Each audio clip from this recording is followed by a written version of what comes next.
The eyes were the first thing anyone ever noticed about him. Not brown, not hazel, but a striking, almost unnatural pale blue. Eyes that seemed impossible on a man whose skin branded him as property. In the tobacco fields of Albemarle County, Virginia, where eye color meant nothing next to the color of your skin, those eyes became a burden. They whispered of secrets no one dared voice. They hinted at bloodlines meant to stay hidden forever. And in the spring of 1851, they would spark a scandal so devastating that it ended in murder, a tense courtroom drama, and a truth that threatened to shatter one of Virginia's most respected families. This is the story of what happened when jealousy, shame, and the brutal truths of slavery collided in one irreversible act of violence. Before we dive deeper into the tragedy at Hartwell Plantation, if you love dark historical mysteries like this, please subscribe to the channel, hit that notification bell, and drop a comment telling us which state or city you're watching from. We love connecting with our community all across America. Now let's return to 1851 Virginia, where secrets were power and some truths were far too dangerous to speak aloud. The Hartwell Plantation lay 3 miles outside Charlottesville, a vast estate of nearly 800 acres where tobacco grew in perfect rows, stretching toward the distant Blue Ridge Mountains. At the end of a long oak-lined drive stood the main house, a grand 2-story white brick structure with tall columns and a wide veranda that announced wealth and permanence. It was the kind of home built to endure for generations. Colonel Edmund Hartwell had inherited the land from his father, who had inherited it from his own father before him. 3 generations of Hartwells had built their fortune in Virginia's red clay soil, and by 1851, Edmund was regarded as one of the most successful planters in Albemarle County. His tobacco was prized for its quality, his horses sought after across the state, and his opinion carried real weight in Richmond's halls of power. At 47 that spring, with graying temples and a stern, dignified presence, he commanded respect at county meetings and Sunday services alike. He had earned his colonel's rank in the Mexican War through real combat, not mere courtesy, and carried the quiet confidence of a man who had faced battle and come home. His hands, though manicured, still bore the calluses of someone unafraid of hard work when needed. Edmund's late father, Colonel Thomas Hartwell, had been a powerful figure in his day, a member of the Virginia House of Delegates who expanded the family's holdings through sharp deals and careful stewardship. He died in 1845, leaving Edmund not only the plantation, but a reputation to protect and a legacy to uphold. The Hartwell name meant stability, honor, and tradition in Albemarle County. Edmund's wife, Catherine, was 10 years younger, the daughter of a wealthy Richmond family whose connections had made the marriage advantageous for both sides. At 37, in 1851, she remained strikingly beautiful in the refined Southern way. Pale skin shielded from the sun, dark hair styled in the latest fashions, a figure preserved by corsets and privileged diet. Her manners were flawless, her wit sharp yet proper, and she ran the household with an efficiency that appeared effortless. They had been married 15 years and had 3 children. Margaret, 13, and already echoing her mother's beauty. Edmund Jr., known as Ned, 11, and being groomed to inherit the plantation one day, and little Sarah, just 7, still openly spoiled by her father. To outsiders, the Hartwells embodied everything the Old South prided itself on: gracious, prosperous, deeply rooted in tradition and family honor. They occupied the same third pew at St. Anne's Episcopal Church every Sunday, a seat held by Hartwells for generations. They hosted lavish dinner parties that marked the height of Charlottesville's social season. Tables groaning under ham, turkey, garden vegetables, fine wines from Edmund's cellar, and conversation flowing from politics to literature to the latest news from Europe. Catherine was celebrated as one of the county's finest hostesses, orchestrating flawless evenings from aperitifs on the veranda to dinner, then coffee and brandy in the parlor. She played piano beautifully, sang in a clear soprano, and could discuss English novels as easily as she managed a household that included 43 enslaved people whose lives she controlled completely. But beneath that polished exterior, something had been rotting for years. A secret everyone sensed but no one acknowledged, a wound that had only festered with time. The slave quarters at Hartwell consisted of 12 rough wooden cabins in 2 rows behind the main house, out of sight yet close enough for the overseer to watch. Each cabin housed 2 to 6 people, with dirt floors, a fireplace for cooking and heat, and whatever sparse furniture they could manage. Stifling in summer, drafty in winter, they were still home to the 43 souls who had no choice. The community there was bound by shared hardship, families who had lived on the land for 3 generations, children raised together, couples married with the master's permission, elders who remembered Edmund's grandfather clearing the fields. They had their own hierarchies and bonds, parallel to, yet separate from, the white world up the hill. There were field hands whose backs bent from endless stooping, hands stained from tobacco leaves, house slaves with slightly higher status, better clothes, and more contact with the family. The blacksmith, carpenter, stable hands, cook, and laundress. Everyone had a role in keeping the plantation profitable. And then there was Daniel. At 23 that spring, he was tall and powerfully built from years in the fields. Broad shoulders, muscled arms, skin the color of polished walnut, short-cropped hair, regular features that would have gone unnoticed except for one impossible detail. His eyes were a clear, pale blue that seemed to glow against his dark skin. The kind of eyes that forced double-takes, that invited stares even when staring was rude. Eyes that asked questions no one wanted answered. Daniel had been born in the quarters in 1828, delivered by the plantation midwife on a bitter January night. His mother, Ruth, was 19 then, a kitchen slave born on the place herself. When the midwife first saw the newborn's eyes, she fell silent. When Ruth saw them, she wept. Everyone understood instantly what those eyes meant, and everyone learned quickly never to mention it. Ruth was 42 now, gray threading her hair, joints stiff from decades over hot stoves and cold wash water. She remained quiet, careful, almost invisible, the safest way to survive.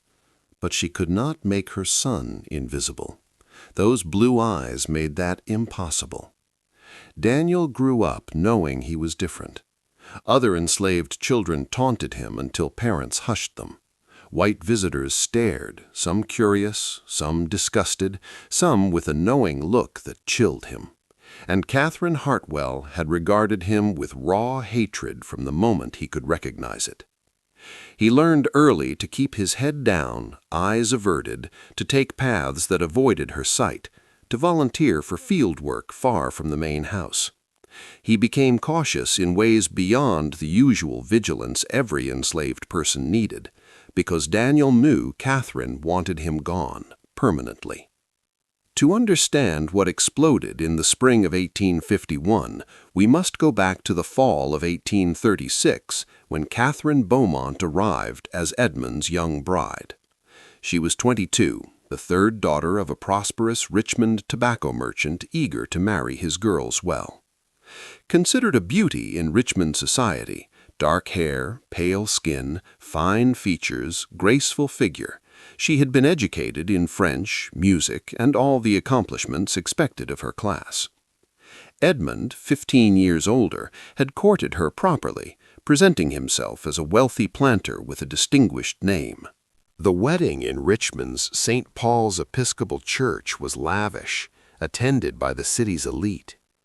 Catherine arrived at Hartwell full of romantic dreams of being mistress of a grand estate. Reality was harsher. The plantation was beautiful but isolated. Charlottesville 3 miles away, Richmond a full day's journey. The house grand but old, with creaking floors and constant repairs. The household slaves had run things their way during Edmund's bachelor years and quietly resisted her changes. And Edmund, though kind enough, was consumed by the plantation, out from dawn, riding fields, meeting overseers, traveling for business. He returned tired, distracted, often falling asleep over account books.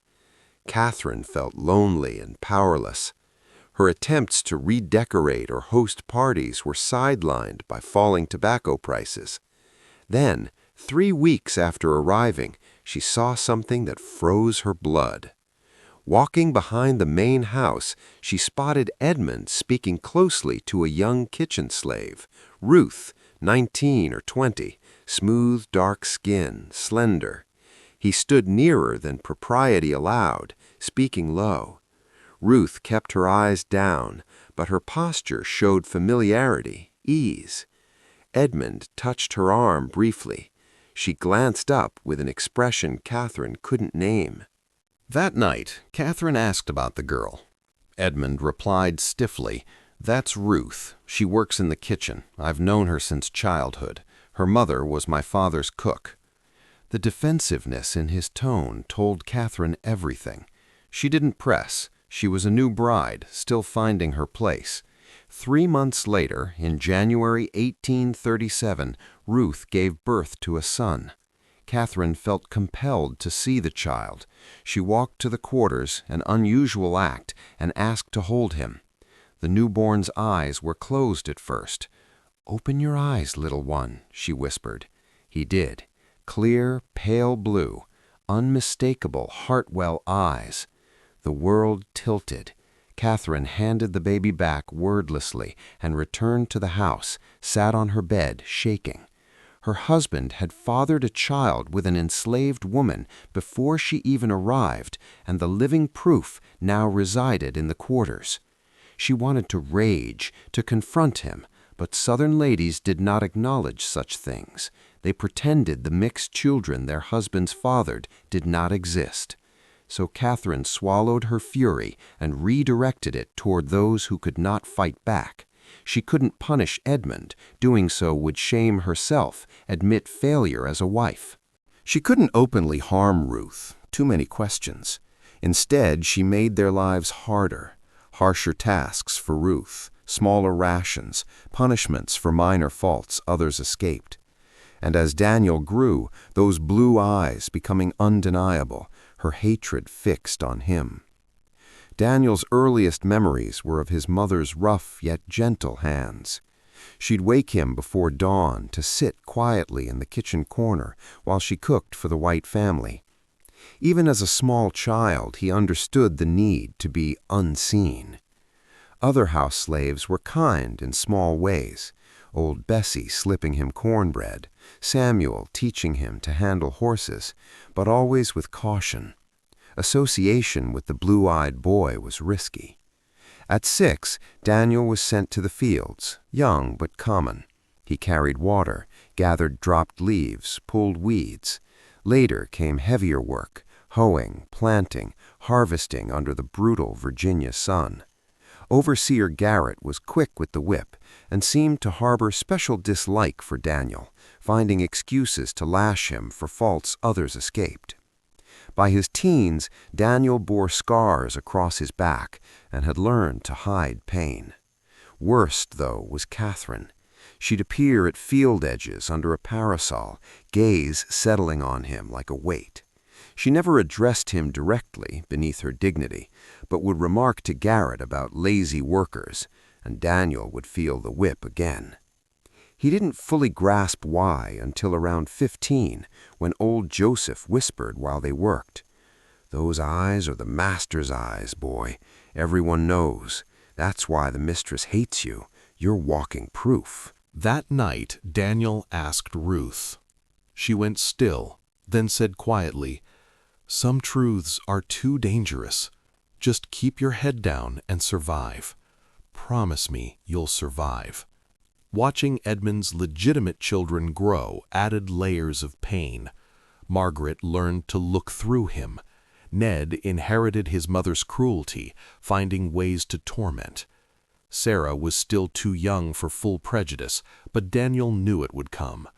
He saw Edmund's quiet affection for his white children, riding lessons for Ned, gifts from Richmond, evening readings in the parlor, and felt unnamed longing and rage.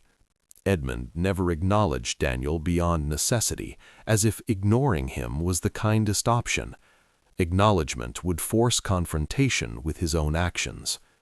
The winter before the murder was unforgettable. Snow began in late November and continued into February, isolating the plantation for weeks. Rations dwindled, cabins grew bitterly cold, 2 elders died. But Catherine's chances to torment were limited, and a fragile calm settled. Then Ruth fell gravely ill with a chest infection. Roads blocked, no doctor could come. Edmund sent medicine from the house. Daniel nursed her night and day for 2 weeks, terrified of losing the only person who loved him. She survived, weakened permanently. March brought sudden warmth, melting snow into mud. Edmund traveled to Richmond for a week on business. Catherine's mood darkened noticeably, irritable, sleepless, pacing at night. On the 3rd day of Edmund's absence, she summoned Garrett for a long private talk. He emerged smiling in a way that unnerved the house slaves. Next morning, Garrett reassigned Daniel from fields to stable repairs. Odd, since others knew carpentry better, but orders were orders. Daniel worked alone for 3 days, grateful for distance from the whip. On the 4th, Catherine appeared to inspect progress. She ordered him to stop, then to look at her. A trap. Slaves did not meet white women's eyes, but direct orders could not be refused. She stared long, face unreadable, then asked, "Do you know what you are? You're an abomination, proof of sin. Every time I see you, I remember what your mother did, seducing my husband, ruining my life." Daniel kept silent, knowing Ruth had no power to seduce anyone. "You should never have been born," Catherine whispered, trembling. "Those eyes should belong only to my children, yet you wear them like mockery." She turned and left. Daniel should have recognized the breaking point. He didn't. Edmund returned in good spirits from successful Richmond dealings. Family dinner that night seemed normal from the quarters. Next morning, Catherine confronted Edmund in his study, raised voices audible to house slaves, her fury sharp, his first calming, then angry. She emerged pale, eyes red. Edmund stayed locked in his study all day. That afternoon, he summoned Daniel. "Your mother is being sold," he said without turning. "A trader comes next week." Daniel begged, words tumbling out despite every rule. "It's decided," Edmund cut in. "You stay. You're needed. She's getting older." A lie. Ruth was still capable. This was Catherine's vengeance. Edmund's face flickered briefly with something like regret before hardening. "That's enough." Dismissed. The trader, Silas Cobb, arrived days later. Ruth was sold for $375, given 10 minutes to gather meager belongings. She climbed into the chained wagon without looking back, A final mercy, Daniel later thought. He stood frozen as it disappeared, then returned to work because there was nothing else. Something inside him shattered. 2 weeks later, Catherine decided removal of Ruth wasn't enough. As long as Daniel lived, those eyes remained. In late April, Edmund away again in Charlottesville, Catherine summoned Daniel to board a broken guest room window before rain. She met him at the back door, led him upstairs. Alone in the dim room, she suddenly said, "Your mother's in Georgia by now. Cotton plantation outside Savannah. They work slaves to death there. She probably won't last a year." Daniel's hands froze. Why tell me this? How dare you speak to me with those eyes? I didn't ask for these eyes. I didn't ask to be born. Wrong words. Catherine's face twisted. She drew a small lady's pistol from her pocket. "You're going to disappear. An accident. No one will question it." She raised the gun, finger on trigger. Daniel lunged. They struggled. She clawed his face. They crashed into furniture. The pistol fired. Catherine staggered back, blood blooming across her chest. She looked at the wound, then at Daniel, eyes wide in shock. Blood bubbled at her lips. She collapsed. Daniel stood holding the smoking gun, stunned. Catherine Hartwell was dead, by his hand. Self-defense, but irrelevant. A slave killing a white woman meant swift death, no trial. He expected lynching. Instead, Edmund returned early, saw the scene, knelt by his wife, closed her eyes. "Go to the quarters," he said quietly. "Speak to no one. I'll handle this." Daniel obeyed, expecting arrest any moment. None came. Edmund told doctor and sheriff Catherine had been despondent, shot herself in melancholy. Both men, old acquaintances, accepted it. Suicide shameful but plausible in fine families. Catherine was buried 3 days later with full county attendance, eulogized as a tragic loss. Life resumed under mourning crepe. Daniel waited for accusation that never came. Slaves whispered but knew nothing certain. 2 months later, Edmund quietly sold Daniel to William Preston, a small farmer in Western Virginia, for $600. No explanation, no farewell. Daniel understood. He was a reminder both men needed gone. On Preston's smaller farm, Daniel worked varied crops alongside only 3 others. The owner neither cruel nor kind, just practical. Years passed in silence. Daniel grew older, quieter. In 1861, war came. Preston joined the Confederacy. In 1863, Union troops neared. One August night, Daniel simply walked to their camp and enlisted in the 5th United States Colored Infantry, noted in records for unusual blue eyes. He fought 2 years, saw slavery crumble, survived. After Appomattox, he drifted north, settled near Pittsburgh as carpenter Daniel Harris. Never married, never spoke of the past. He died in 1893 at 65, buried alone under a simple stone. Hartwell Plantation burned and ruined during the war, sold off in 1872, house demolished by 1889. Only a historical marker remains, mentioning nothing of the tragedy.